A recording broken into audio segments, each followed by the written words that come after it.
প্রিয় দর্শক, বাংলাদেশটা আসলে কাদের, আমাদের নাকি দাদাদের? সেটা পুলিশে যারা চাকরি করে তাদের সবচেয়ে ভালো জানা। তারপরে ওসি মোহাম্মদ আলীকে কনস্টেবল ভরত কুমার ধরে থাপড়ালেও সেটা বলতে মানা।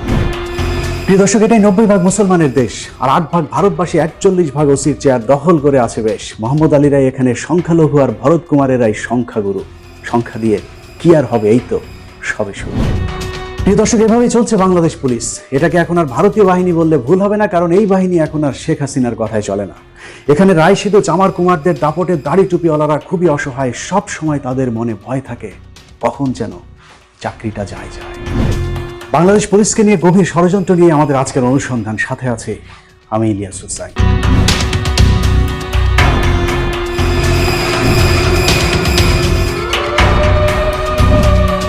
কয়েকদিন আগে রিয়াজউদ্দিন বাজারে একটা গোল্ডের একটা বড় অপারেশন করলাম স্যার।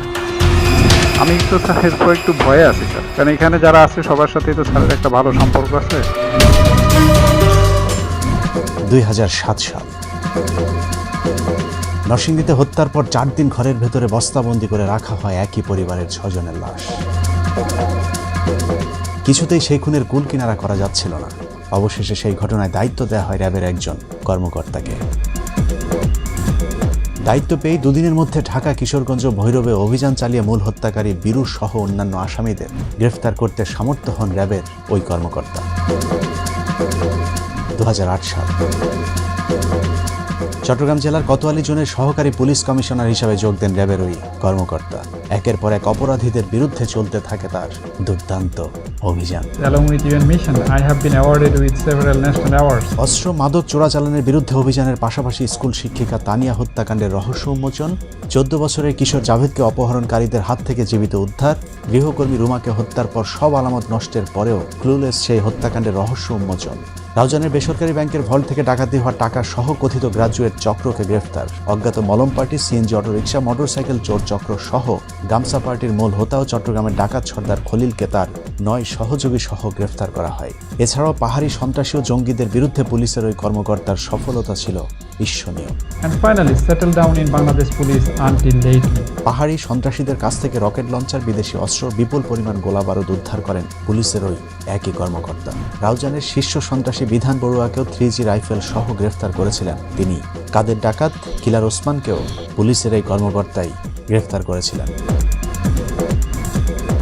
2015 সালের 5 অক্টোবর কর্ণফুলী থানার খোয়াজনগর এলাকায় জেএমবির আস্তানা থেকে 8টি হ্যান্ড গ্রেনেড সহ বিপুল পরিমাণ বোমা তৈরির সরঞ্জাম, সেই সাথে সংগঠনের সামরিক শাখার প্রধান জাভেদকে তিনি তার 5 সহযোগী সহ গ্রেফতার করতে সমর্থ হন। 2008 থেকে 2016 সাল পর্যন্ত চট্টগ্রাম মেট্রোপলিটন পুলিশের বিভিন্ন শাখায় দায়িত্ব পালন করেছেন তিনি। যখন যেখানে দায়িত্ব দেওয়া হয়েছে সেখানেই অপরাধীদের কাছে এক ত্রাসে পরিণত হয়েছিলেন পুলিশের ওই কর্মকর্তা। 2016 সালের 25শে জানুয়ারি চট্টগ্রামের রিয়াজউদ্দিন বাজারের পাহাড় মার্কেটে মেলে দেশের ইতিহাসে সবচেয়ে বড় সোনা পাচার চক্রের স্বর্ণের বারের গুদাম। 3টি সিন্দুক থেকে উদ্ধার করা হয় প্রায় 250টি স্বর্ণের বার, সেই সাথে 60 লাখ নগদ টাকা। যুগান্তর পত্রিকার 2016 সালের 27শে জানুয়ারির খবরে বলা হয়, 25 জানুয়ারি বিকেল 5টা থেকে রাত 1টা পর্যন্ত চলা অভিযানে পুলিশের ওই কর্মকর্তাকে 2 কোটি টাকা ঘুষের অফার দেওয়া হয়। তাতেও আমাদের আজকের গল্পের নায়ক পুলিশের ওই কর্মকর্তা স্বর্ণ চোরাচালান চক্রকে ছাড়েননি। যুগান্তরের ওই দিনের খবরটির শেষ দিকে 2টো লাইন উল্লেখ করা হয়েছে, যেখানে বলা হয়েছে স্বর্ণ চোরা কারবারি এই চক্রটি ভারতে পাচারের জন্য রেখেছিল স্বর্ণের এই বারগুলো। পত্রিকার শেষ 2টি লাইনের কথা মনে রাখুন। আবারও স্বর্ণের অভিযানের ঠিক এইখানেই ফিরব। তার আগে এতক্ষণ যে সৎ নির্ভীক পুলিশ অফিসারের কথা শুনছিলাম তার আরেকটি রূপ দেখে আসি চলুন। এতক্ষণ আপনারা যে পুলিশ কর্মকর্তা রোমহর্ষক সব অভিযানের কথা শুনছিলেন তার নাম আলোচিত পুলিশ কর্মকর্তা SP Babul Akhtar. I am Babul Akhtar from Bangladesh, receiving Bangladesh Police Medal from the Honorable Prime Minister of my country. হাজারো ভালো কাজ ছিল তার চাকরি জীবনের খাতায়, কিন্তু নায়ক না হয়ে তিনি এখন খলনায়ক। পরকীয়া করতে গিয়ে যিনি তার সোর্সকে দিয়ে কুপিয়ে হত্যা করেছেন তারই একমাত্র স্ত্রীকে, নিজেই নিজের স্ত্রীকে খুন করানোর পর শোকের নাটক করে দেশবাসীর করুণাও কুড়িয়েছিলেন ঠিকঠাকভাবেই। সেদিন বাবুলের কান্না দেখে বোঝাই যায়নি তিনি আসলে তার স্ত্রীকে খুন করিয়েছেন, কিন্তু আইনের চোখ ফাঁকি দেয়া কি এতই সহজ? 5 বছর পরে হলেও বাবুল আক্তারের শ্বশুর বুঝতে পেরেছেন বাবুলই খুন করিয়েছে তার মেয়েকে। বাবুলের বিরুদ্ধে তিনি মামলা করেছেন। বাবুল এখন জেলের খানি টানছেন। অভিযোগ প্রমাণ হলে সর্বোচ্চ শাস্তি ফাঁসিও হতে পারে।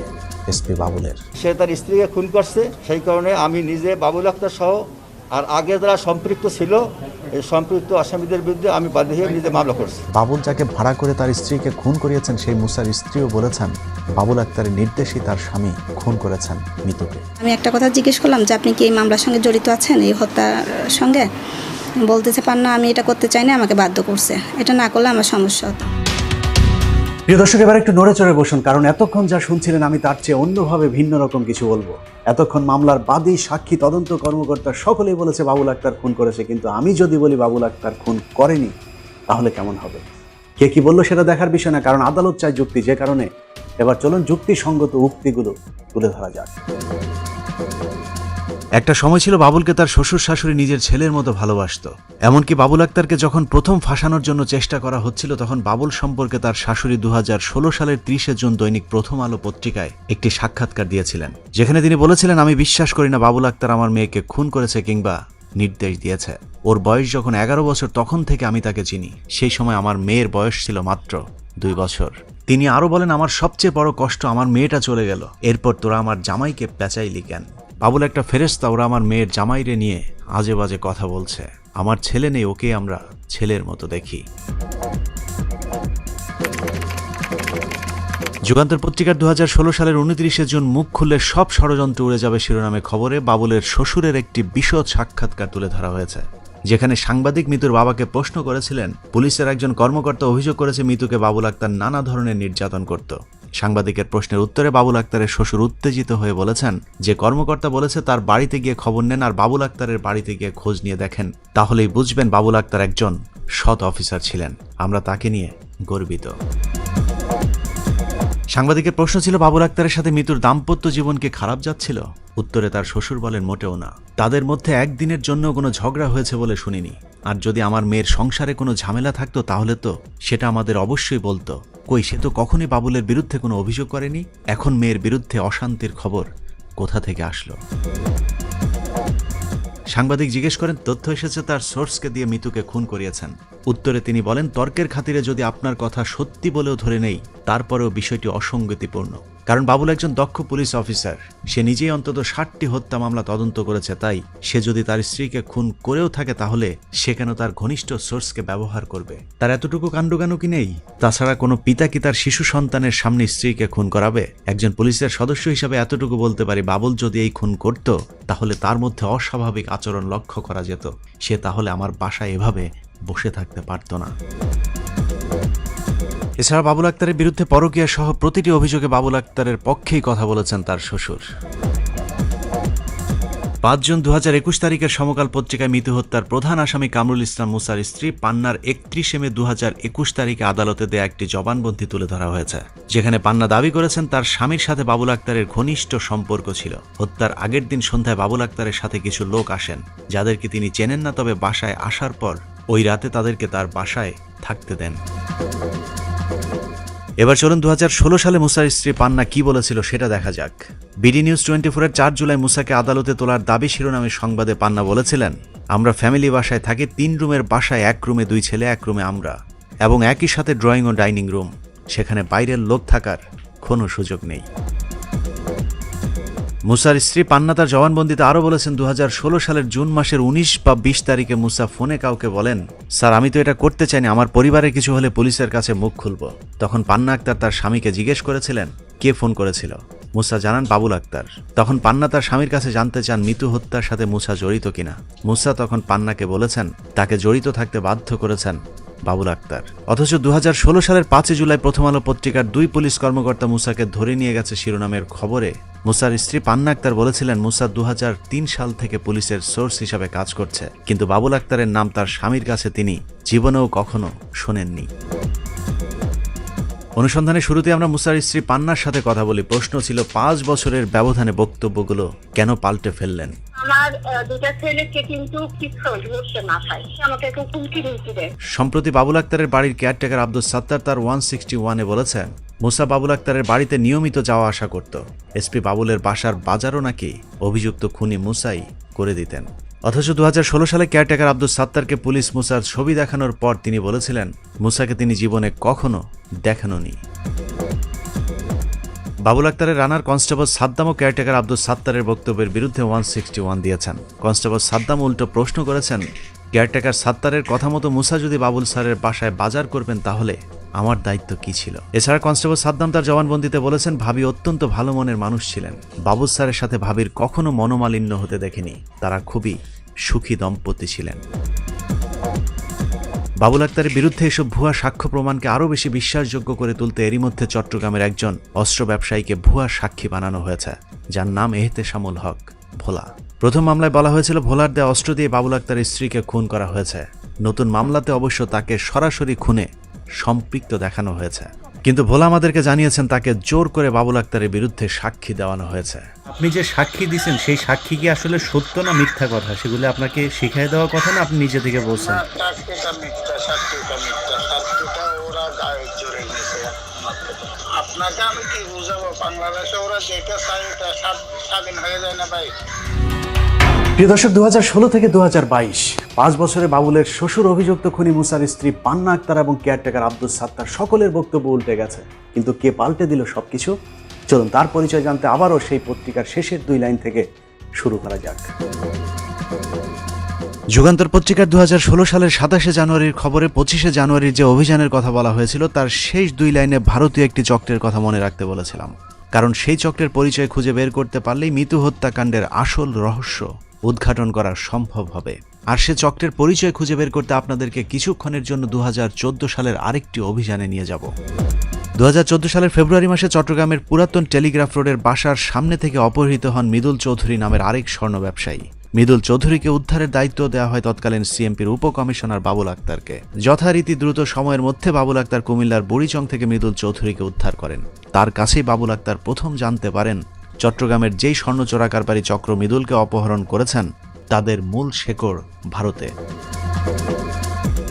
এই মৃদুল চৌধুরীর কাছে বাবুল আক্তার প্রথম জানতে পারেন ভারতীয় চক্রের স্বর্ণ পাচারের ব্যবসার সাথে চট্টগ্রাম মেট্রোপলিটন পুলিশের উপকমিশনার বনোজ কুমার মজুমদার এবং সময় টিভির সাংবাদিক কমল দে সহ একটি বিশেষ ধর্মের বেশ কয়েকজন পুলিশ কর্মকর্তা জড়িত। ঘাবড়ে যাবার মতো এই তথ্য জানার পর কিছুটা থমকে গেল বাবুল আক্তার স্বর্ণ পাচারকারী চক্রটির বিরুদ্ধে অভিযান অব্যাহত রাখেন। তারই ধারাবাহিকতায় 2016 সালের 25শে জানুয়ারি চট্টগ্রামের রিয়াজউদ্দিন বাজারের বাহার মার্কেটে স্বর্ণের গুদামে অভিযান চালায় বাবুল আক্তার। সেই অভিযানের খবর শুনে বনোজ কুমার মজুমদার সাথে সাথে ফোন করেন বাবুল আক্তারকে, আর তাতেই বাবুল আক্তারের সব হিসেব মিলে যায়। বাবুল আক্তার অভিযান বন্ধ করতে রাজি না হলে প্রথমে 50 লাখ থেকে শুরু করে সবশেষ 2 কোটি টাকা পর্যন্ত ঘুষের প্রস্তাব দেয় বনোজ কুমার মজুমদার। বাবুল আক্তার তাতেও রাজি না হলে তাকে দেখে নেয়ার হুমকি দেয় বনোজ কুমার। ভয়ঙ্কর এই মাফিয়া চক্রের মূল হোতা বনোজের হুমকির বিষয়টি বাবুল আক্তার তখনই চট্টগ্রাম মেট্রোপলিটন পুলিশের আরেকজন ঊর্ধ্বতন কর্মকর্তাকে জানিয়েছিলেন। স্যার আসসালামু আলাইকুম স্যার। স্যার বাবুল আক্তার বলছিলাম স্যার। বাবুল আক্তারের সাথে পুলিশের ওই কর্মকর্তার গুরুত্বপূর্ণ সেই ফোন রেকর্ডটি এখন আমাদের হাতে। স্যার আমি একটা বিষয় একটু আপনার সাথে শেয়ার করতে চাচ্ছিলাম স্যার। স্যার আপনি জানেন যে কয়েকদিন আগে রিয়াজউদ্দিন বাজারে একটা গোল্ডের একটা বড় অপারেশন করলাম স্যার। ওখান থেকে তো আমরা বেশ পরিমাণ গোল্ড উদ্ধার করছি, আরও প্রায় 60 লাখ টাকা মতো উদ্ধার করছি স্যার ওখানে। স্যার তো আমি ওখানে স্পটে থাকতে স্যার বনো স্যার আমাকে ফোন করছিলেন, ফোন করে বললেন যে বাবুল ওইখান থেকে ফিরে আসেন। তো তখন তো স্যার ওইখানে অনেক লোকজন হয়ে গেছে, তারপরে সবাই আসছে, আমাদের অফিসাররা আছে। আমি বলছি যে স্যার এখান থেকে তো ফেরা সম্ভব না। স্যার তখন বললেন যে দেখেন বাবুল কাজটা আপনার ঠিক হলো না। জি স্যার বনো স্যার। স্যার আমি তো স্যার এরপর একটু ভয়ে আছি স্যার, কারণ এখানে যারা আছে সবার সাথেই তো স্যারের একটা ভালো সম্পর্ক আছে। স্যার তো দীর্ঘদিন এখানে কাজ করছেন স্যার। ঊর্ধ্বতন কর্তৃপক্ষকে বিষয়টি জানানোর পর 2016 সালের মার্চে বনোজ কুমার মজুমদারকে চট্টগ্রাম থেকে ঢাকায় বদলি করা হয়। তাতে আরও বেশি ক্ষিপ্ত হয়ে ওঠেন বনোজ কুমার, কারণ বনোজ এরই মধ্যে বিরাট সাম্রাজ্য গড়ে তুলেছিলেন চট্টগ্রামে। বনোজের রয়েছে অন্তত 22টি ট্রলার, 2টি জাহাজ, মাদক, মানব পাচার, স্বর্ণের ব্যবসার বিশাল সাম্রাজ্য সহ চট্টগ্রামে নিজের শ্বশুরবাড়ি ছেড়ে আসতে চাননি বনোজ কুমার। সময় টিভির চট্টগ্রাম প্রতিনিধি কমলদের সহায়তায় চট্টগ্রামের অনেক সাংবাদিকের মাঝেও নিজের নিয়ন্ত্রণ প্রতিষ্ঠা করেছিলেন বনোজ কুমার মজুমদার। 2016 সালের 27শে জুন যুগান্তর পত্রিকার সংবাদে অভিযান না চালাতে পুলিশকে ঘুষের অফার শিরোনামে সংবাদে বলা হয় অভিযানের নেতৃত্ব দেওয়া বাবুল আক্তারকে মোবাইলে 50 লাখ থেকে শুরু করে 2 কোটি টাকা পর্যন্ত ঘুষের প্রস্তাব দেওয়া হয়। অনুসন্ধানে জানা যায় অপর প্রান্তে থাকা ব্যক্তি ছিলেন চট্টগ্রাম মেট্রোপলিটন পুলিশের একজন কর্মকর্তা। যুগান্তরের পরের দিনের নিউজে বিষয়টি আরেকটু পরিষ্কার করা হয়েছে, যেখানে বলা হয়েছে পুলিশের ভেতরেই বাবুল আক্তারের আরেকটি প্রতিপক্ষ ছিল যাদের ব্যাপারে অনুসন্ধান চলছে, কিন্তু পরবর্তীতে সেই অনুসন্ধান আর হয়নি। সংবাদটির শেষের দিকে বলা হয়, বাবুল আক্তারের অভিযানে পুলিশের ঊর্ধ্বতন কর্মকর্তাদের মাসোহারা বন্ধ হয়ে যাচ্ছিল। বিশেষ করে ওই সময় চট্টগ্রাম মেট্রোপলিটন পুলিশের ঊর্ধ্বতন এক কর্মকর্তা বাবুল আক্তারের উপর চরমভাবে ক্ষুব্ধ হন। যুগান্তর পত্রিকার 2016 সালের জুনের 28 তারিখে বাবুল আক্তারের শত্রুপক্ষকে নিয়ে চলছে সন্ধান শিরোনামে আরেকটি সংবাদে বলা হয়, বাবুল আক্তার ঊর্ধ্বতন ওই কর্মকর্তার এ ধরনের অনৈতিক হস্তক্ষেপের বিষয়ে সিএমপির ঊর্ধ্বতন কর্তৃপক্ষের কাছে অভিযোগ করলে ঘটনার 2 মাসের মাথায় 31শে মার্চ অভিযুক্ত কর্মকর্তাকে পুলিশের অপর একটি ইউনিটে বদলি করা হয়, আর তাতেই দ্বন্দ্ব প্রকাশ্যে রূপ নেয়। 2016 সালের 31শে মার্চ যাকে চট্টগ্রাম থেকে পুলিশের বিশেষ একটি ইউনিটে বদলি করা হয় তিনি বনোজ কুমার মজুমদার, যদিও পত্রিকাটিতে রহস্যজনকভাবে তার নাম এড়িয়ে যাওয়া হয়েছে। প্রতিটি সংবাদেই দেখা যায় একজন ঊর্ধ্বতন পুলিশ কর্মকর্তার কথা বলা হয়েছে, কিন্তু কৌশলে তার নাম এড়িয়ে যাওয়া হয়েছে। অথচ বাবুল আক্তার প্রতিটি সংবাদ মাধ্যমকেই বনোজ কুমারের নাম উল্লেখ করে অভিযোগ করেছিলেন। আমাদের অনুসন্ধান মঞ্চে বনোজের নাম গোপন রাখতে বেশ কয়েকজন সাংবাদিককে ম্যানেজ করেছে সময় টিভির সাংবাদিক কমল দে। সাংবাদিকদের এ ধরনের আচরণে বাবুল আক্তার আরও বেশি ভয় পেয়ে যান, যে কারণেই তিনি চট্টগ্রাম মেট্রোপলিটন থেকে আবারও র্যাবে ফেরত যেতে চেয়েছিলেন। বাংলাদেশ প্রতিদিন পত্রিকার 2016 সালের 7 জুনের খবরে আতঙ্ক সৃষ্টি করতেই খুন শিরোনামে একটি সংবাদে বলা হয়েছে, নিরাপত্তা শঙ্কার কথা ভেবে স্ত্রী হত্যার 3 মাস আগেই পুনরায় র্যাবে ফেরত আসতে চেয়েছিলেন বাবুল আক্তার। 2016 সালের 28শে জুন যুগান্তর পত্রিকার খবরে নাম প্রকাশে অনিচ্ছুক একজন ঊর্ধ্বতন কর্মকর্তার বক্তব্য তুলে ধরা হয়েছে, যেখানে তিনি বলেছেন এসপি বাবুল আক্তার অনেক আগেই ষড়যন্ত্রকারীদের টার্গেটে পরিণত হন, তবে তাকে দুর্বল করতে তার পরিবারের উপর পরিকল্পিতভাবে হামলা চালানো হয়েছে বলেও ধারণা করেন ওই কর্মকর্তা।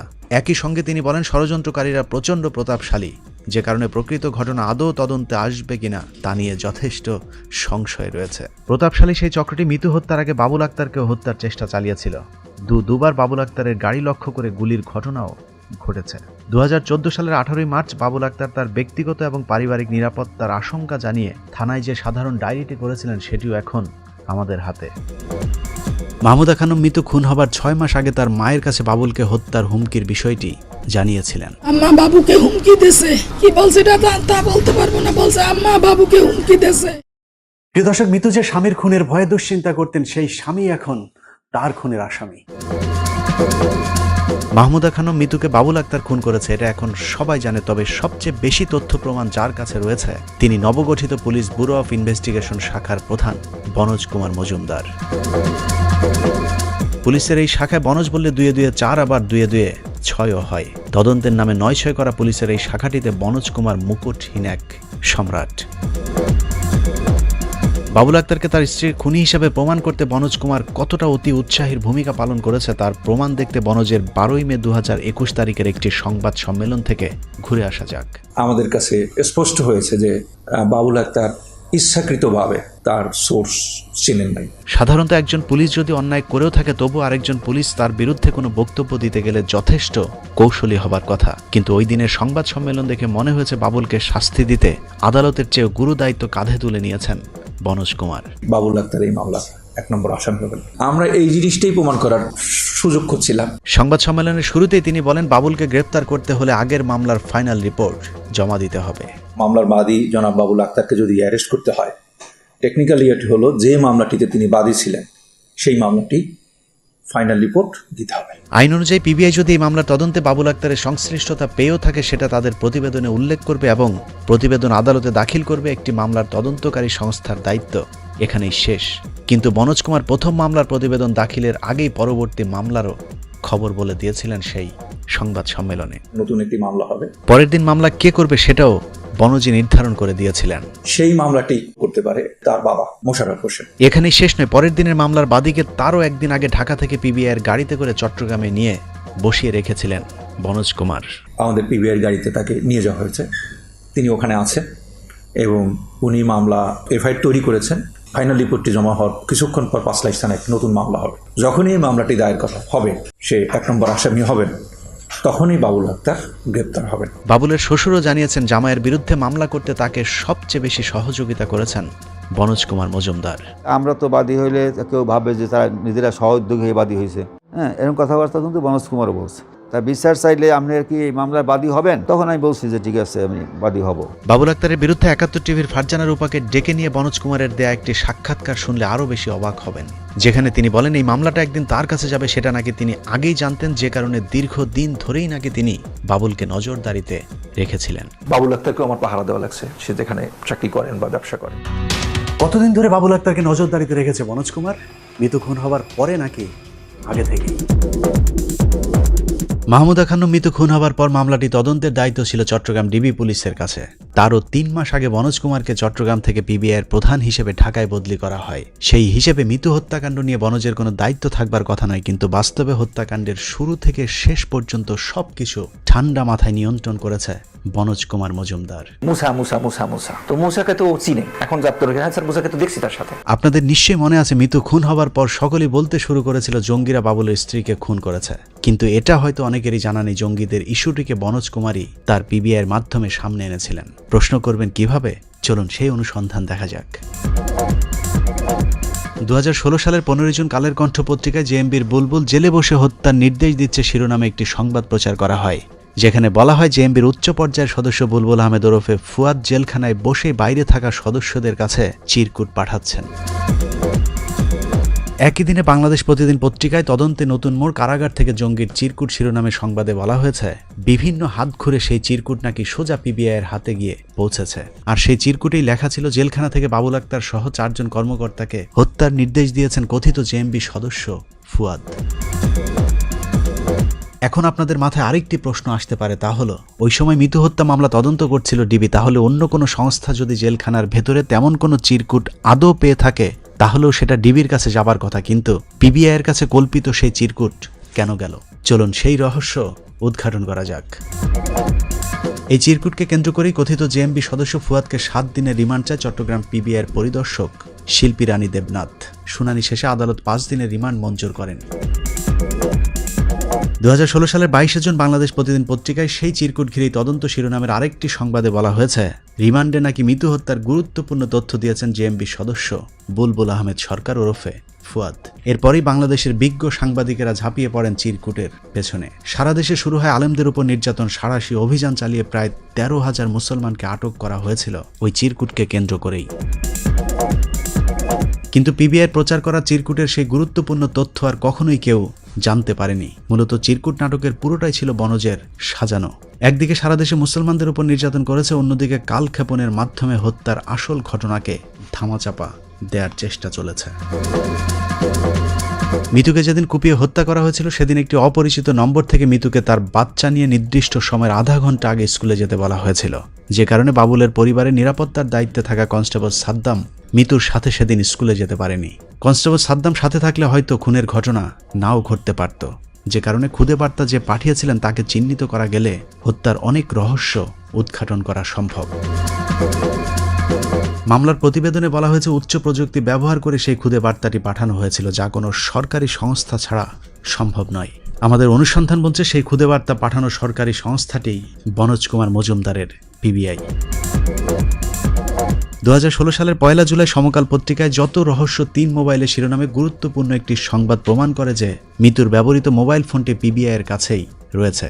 খবরে বলা হয়েছে মিতুর মোবাইল ফোনটি নিয়ে পুলিশ লুকোচুরি করছে।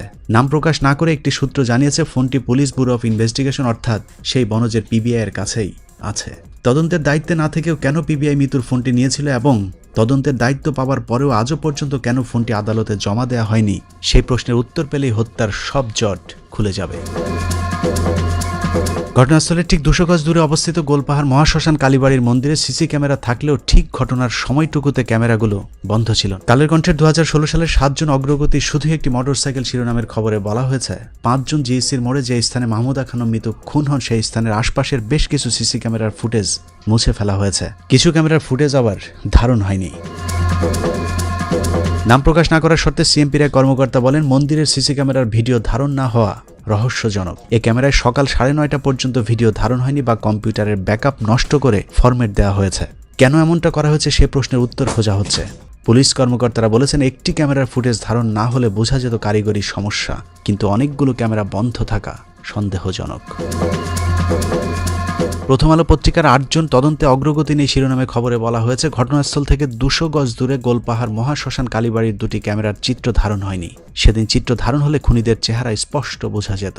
কালীবাড়ির ব্যবস্থাপক বিপু দাস বলেন, ক্যামেরায় কোনো ঝামেলার কারণে রোববারের চিত্র ধারণ হয়নি। তবে ঠিক আগের দিন শনিবার রাতে মন্দিরে 1টা পর্যন্ত চলা অনুষ্ঠান এবং পরদিন রোববার সকালে হত্যাকাণ্ডের আগে ও পরের ভিডিও রেকর্ড হয়েছে। শুধুমাত্র খুনের সময়ের দৃশ্যটুকু রেকর্ড হয়নি। এবার আপনারাই চিন্তা করুন, বিপু দাস বাবুল আক্তার নাকি মনোজ কুমারের লোক। বাবুল আক্তারের পাশে 2টি রেজিস্ট্রি খাতা ছিল, সেখান থেকে একটি রেজিস্ট্রার খাতা সরিয়ে ফেলা হয়েছে। এ মামলায় মোট 85 জনের 161 ধারায় সাক্ষ্য নেওয়া হলেও এখন মাত্র 53 জনের সাক্ষ্য আদালতে উপস্থাপন করা হচ্ছে। বাকি 32 জনের জবানবন্দি গায়েব করে দিয়েছে পিবিআই। মিতু হত্যার 4 আসামির মধ্যে মূল আসামি মুসা ও কালুকে ঘটনার পর থেকে নিখোঁজ দেখানো হয়েছে। অথচ মুসার স্ত্রী পান্না আক্তার আমাদেরকে জানিয়েছেন, মুসাকে পুলিশের গাড়িতে করেই তুলে নিয়ে যাওয়া হয়েছিল।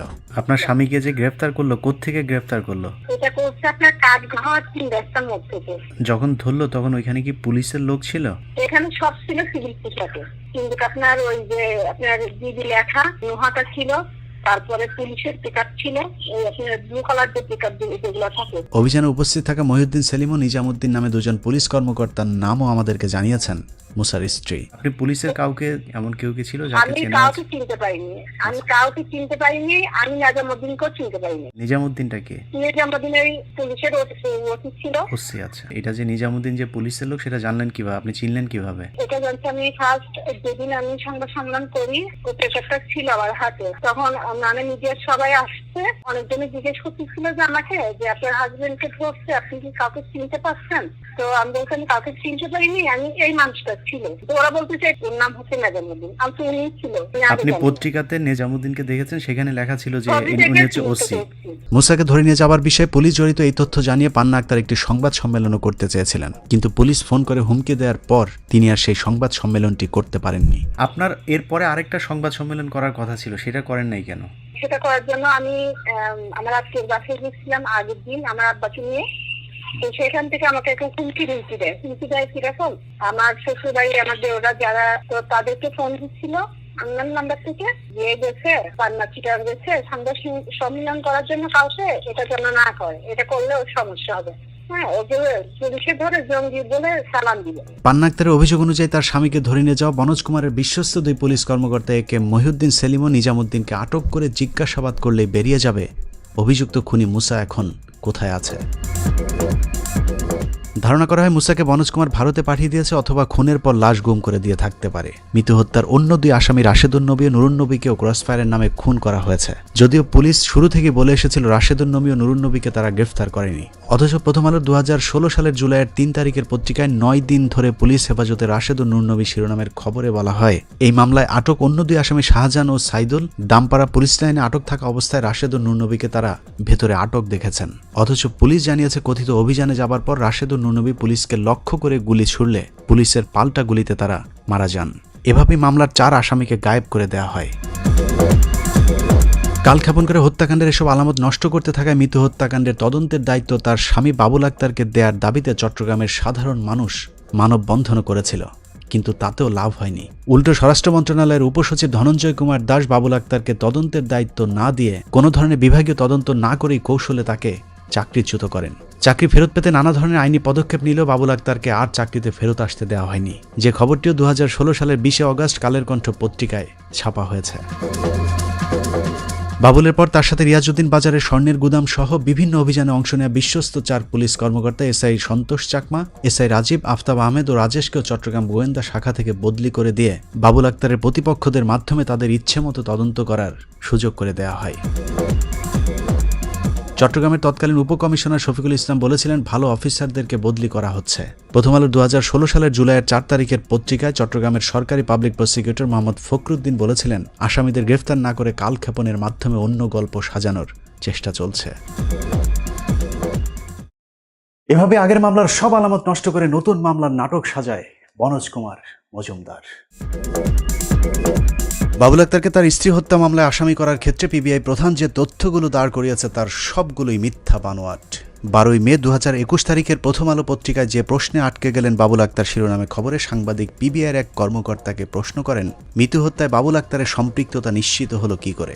জবাবে কর্মকর্তা বলেন, বাবুলের আর্থিক লেনদেনের তথ্য যাচাই বাছাই করতে গিয়ে হত্যাকাণ্ডে তার জড়িত থাকার বিষয়টি পরিষ্কার হয়ে যায়। তারা মূলত 2016 সালে মিতু হত্যার আগে পরে বাবুল আক্তারের আর্থিক লেনদেনের খোঁজ করতে গিয়ে দেখতে পান হত্যাকাণ্ডের 3 দিনের মাথায় বাবুল আক্তার 3 লাখ টাকা খরচ করেছেন। পিবিআইয়ের দাবি, বাবুল আক্তারের ব্যবসায়িক অংশীদার সাইফুল হকের কাছ থেকে লাভের 3 লাখ টাকা চেয়েছিলেন বাবুল। ওই টাকা তিনি নড়াইলের তার আরেক বন্ধু গাজী আল মামুনের কাছে বিকাশে পাঠান। মামুন সেই টাকা এই মামলার অন্যতম আসামি মুসা ও ওয়াসিম সহ অন্যদের মাঝে ভাগ করে দেন। পিবিআইয়ের তথ্যানুযায়ী 5 বছর আগের ওই লেনদেনের তথ্য পিবিআই বিকাশ থেকে সংগ্রহ করেছে। টাকার তথ্যটা সঠিক, কাজটা করানোর জন্য উনি টাকা দিয়েছেন এই হত্যাকাণ্ডের পিছনে। বিকাশ বলছে যত বছর লাগবে তত বছর এটা দিয়ে দেবো। কিন্তু বিকাশের যে তথ্য আমাদের হাতে এসে পৌঁছেছে, সেই তথ্য বলছে পিবিআই যে ফোন নম্বরগুলো থেকে বিকাশের লেনদেনের তথ্য আদালতে জমা দিয়েছে, সেই নম্বরগুলোর মধ্যে জীবনে কখনো 1 পয়সাও আন্ত লেনদেন হয়নি। টাকা জোগানোর ভুয়া তথ্য আদালতে উপস্থাপনের পর সামনে নিয়ে আসা হয় ভুয়া সাক্ষী এহতেশামুল হক ভোলাকে। শেষ পর্যন্ত ভোলার সন্ধান মিলে সীমান্ত এলাকা বেনাপোলে। ভোলাকে বাড়ি থেকে তুলে নিয়ে বেনাপোল থেকে গ্রেপ্তারের নাটকের পর তাকে দিয়ে জোর করে মিথ্যা সাক্ষ্য দেওয়ানো হয় বলে আমাদের কাছে স্বীকার করেছেন মামলার প্রধান সাক্ষী এহতেশামুল হক ভোলা।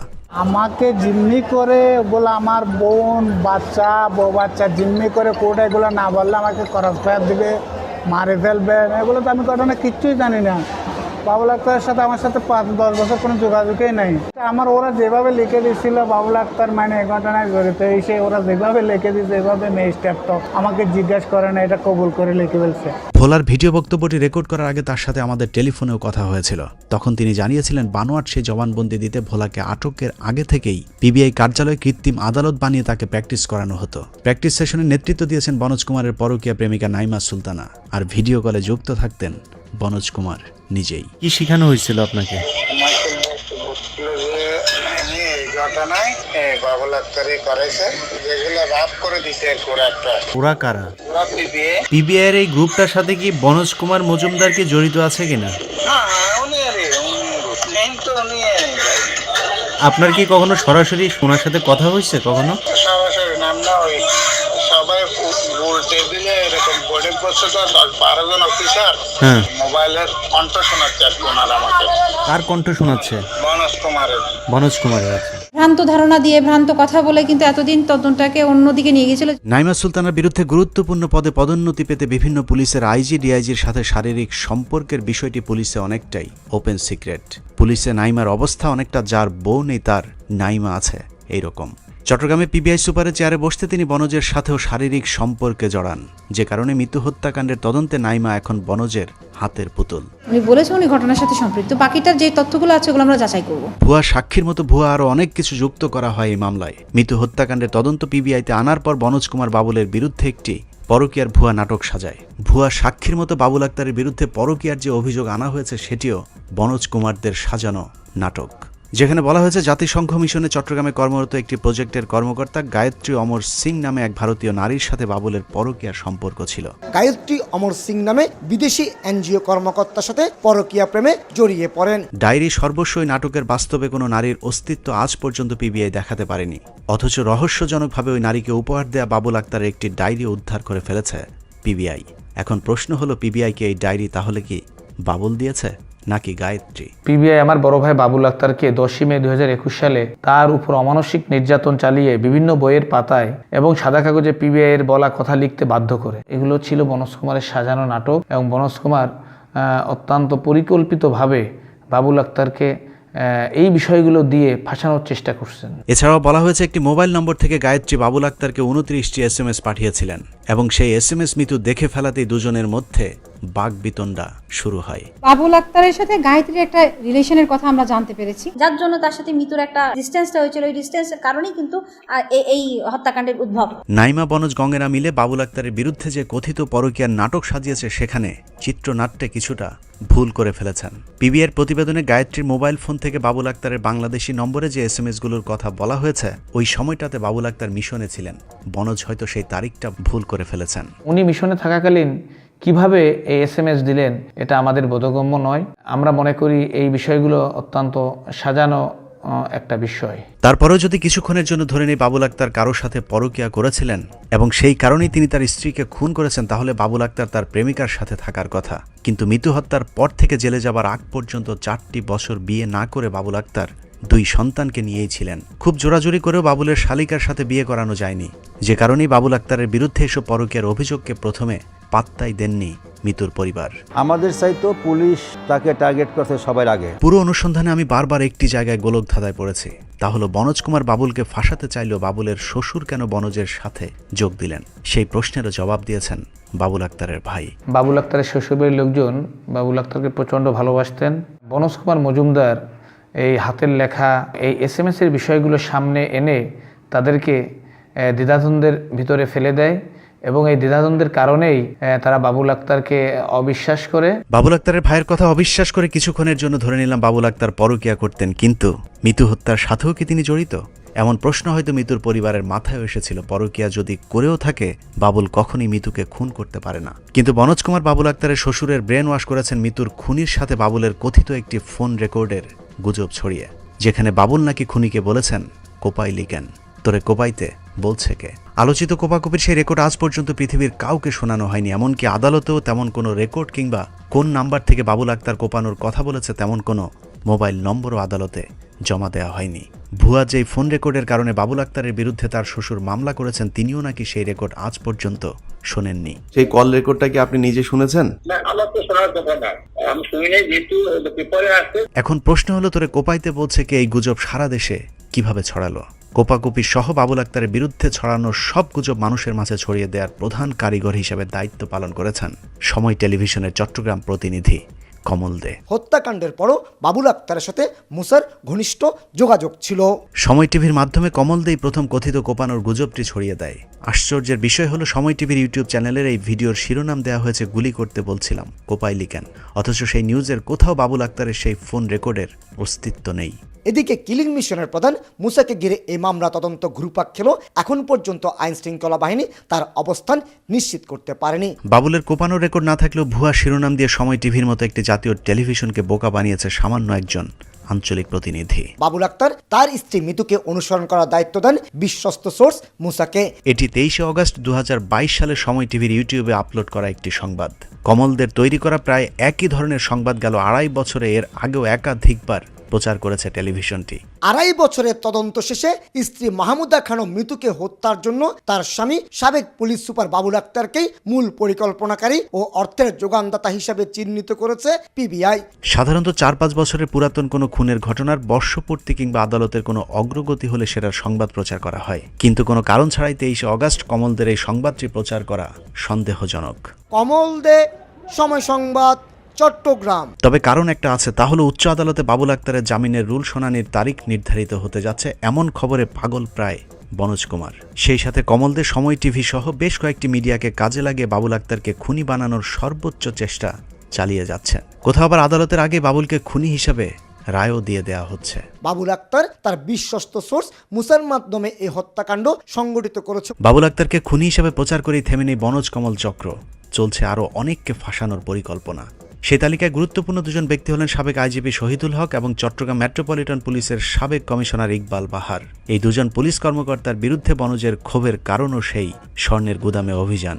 তৎকালীন আইজিপি শহীদুল হক এবং সিএমপি কমিশনার দুজনেই ওই ঘটনায় বাবুলের পক্ষ নিয়েছিলেন, যে কারণেই বনজ এখন তাদের উপর চড়েছেন। স্যার আসসালামু আলাইকুম। স্যার বাবুল আক্তার বলছিলাম স্যার। আমাদের সূত্র জানায় বাবুল আক্তার 12 থেকে 17 মে 5 দিনের রিমান্ডে থাকা অবস্থায় তার উপর অমানবিক নির্যাতন করা হয়। এমনকি তার স্ত্রীর মতো তার সন্তানদেরকেও খুনের ভয় দেখানো হয়েছিল সেই রিমান্ডের পুরো সময়টা বনজ কুমার ভিডিও কলে সবকিছু নির্দেশনা দিতেন। ওই সময় সাবেক পুলিশের আইজিপি শহীদুল হক এবং ইকবাল বাহারকে এই মামলার আসামি হিসেবে অভিযুক্ত করলে বাবুল আক্তারকে ছেড়ে দেওয়ার আশ্বাসও দেন বনজ। নির্যাতনের এক পর্যায়ে বাবুল আক্তার রাজি হলে বনজ কুমার ধারণা করেন শহীদুল হক ও ইকবাল বাহারকে ফাঁসানো যাবে। এরই প্রেক্ষিতে সমকাল পত্রিকার 5 জুন 2021 তারিখে মুসার বাইরেও দুজন গুরুত্বপূর্ণ পলাতক ব্যক্তি কারা শিরোনামে খবরে পিবিআই প্রধান বনজ কুমার বলেন, আমরা দুজন গুরুত্বপূর্ণ ব্যক্তিকে খুঁজছি যাদের পেলেই তদন্তে একটা গ্রহণযোগ্য সমাপ্তির দিকে যাবে। তবে এখনই তাদের ব্যাপারে আর বেশি কিছু বলা সম্ভব নয়। যে দুজনকে খোঁজা হচ্ছে তাদের বিষয়টি তদন্তে নতুনভাবে সামনে এসেছে, কিন্তু আদালতে যাবার পর ওই দুই পুলিশ কর্মকর্তার বিরুদ্ধে কোনো সাক্ষ্য না দেয় পরিকল্পনা ভেস্তে যায় বনোজ কুমারের। স্ত্রী হত্যার দায় স্বীকার করে জবানবন্দি দিতে প্রথমে রাজি হলেও শেষ পর্যন্ত জবানবন্দি দেননি এসপি বাবুল আক্তার। নেক্সটে আমরা চিন্তা করব বাবুল আক্তারকে আরেকবার রিমান্ডে আনার জন্য আমাদের আরও কিছু তথ্য লাগবে ওনার কাছ থেকে। খুনের সাথে সম্পৃক্ত করতে ব্যর্থ হয়ে খুনের মামলায় তদন্তে গাফলতির হাস্যকর অভিযোগ আনা হয় আইজিপির বিরুদ্ধে। 12 মে 2021 তারিখের প্রথম আলো পত্রিকার সংবাদ অনুযায়ী মিতু হত্যাকাণ্ডের রহস্য উন্মোচন না করার ব্যর্থতার অভিযোগে সাবেক আইজিপি যে কোনো সময় আটক হতে পারেন বলে ইঙ্গিত দেওয়া হয়েছে, যার পেছনেও কলকাঠি নেড়েছেন বনোজ কুমার মজুমদার। এ বিষয়ে আমরা কথা বলি সাবেক আইজিপি শহীদুল হকের সাথে। প্রশ্ন ছিল, বনোজ কুমারের আপনার প্রতি এত ক্ষোভের কারণ কি? বাবুল আক্তার এক্সট্রাঅর্ডিনারি সাহসী অফিসার, তাকে যে কাজ দিত যত ঝুঁকি নিয়ে সে কাজ করতো। বনোজের সাথে তো আমার এমন কোনো কিছু বিষয় নিয়ে লাগে নেই, আমার বিরুদ্ধে বলে বলুক, এত কিছু আসে জানা, মিথ্যা তো কখনো প্রতিষ্ঠিত হয় না। অন্যদিকে অভিযুক্ত পুলিশের অন্য কর্মকর্তা ইকবাল বাহার তেমন কিছু না বললেও বিষয়টি গভীরভাবে পর্যবেক্ষণের কথা আমাদেরকে জানিয়েছেন। বনোজ কুমার আপনার নাম সামনে আনার জন্য এই চেষ্টাগুলো কেন করছে আপনার মনে হয়? এটা আমার জানা নাই কি কারণে সে এরকম করতে পারে বা কি। প্রিয় দর্শক, এভাবেই ভারতের প্রয়োজনে ভারতের ইশারায় একদল অখণ্ড ভারতের স্বপ্নে বিভোর অফিসারেরা বাংলাদেশি মুসলমান অফিসারদেরকে শায়েস্তা করছে। কিন্তু মজার বিষয় হলো, এই ইকবাল বাহার আর শহীদুল হকেরা এক সময় গণহারে একটি বিশেষ ধর্মের ভারতীয় নাগরিকদের পর্যন্ত বাংলাদেশ পুলিশে চাকরি দিয়ে গেছেন, আর তারাই এখন তাদের দিকে মুখোশ পাল্টে তারপর ফনা তুলছে সবল দেওয়ার জন্য। প্রিয় দর্শক, স্বরাষ্ট্র মন্ত্রণালয়ের উপসচিব ধনঞ্জয় কুমার দাসেরা শুধুমাত্র বনোজ কুমারদের কথাই চিন্তা করে, কিন্তু নজিরবিহীন বেনজির আর মনিরুল ইসলামেরাই আমাদের মুসলমানদের সবচেয়ে বড় শত্রু। নিজেদের ব্যক্তি স্বার্থের জন্য আমাদের ভবিষ্যৎ প্রজন্মকে যে এক অন্ধকার অনিশ্চিত ভবিষ্যতের দিকে ঠেলে দিয়ে গেল, সেখান থেকে আবারও আলোর মুখ দেখা সম্ভব কিনা সেটা এখনই বলা অসম্ভব। আল্লাহ হাফেজ।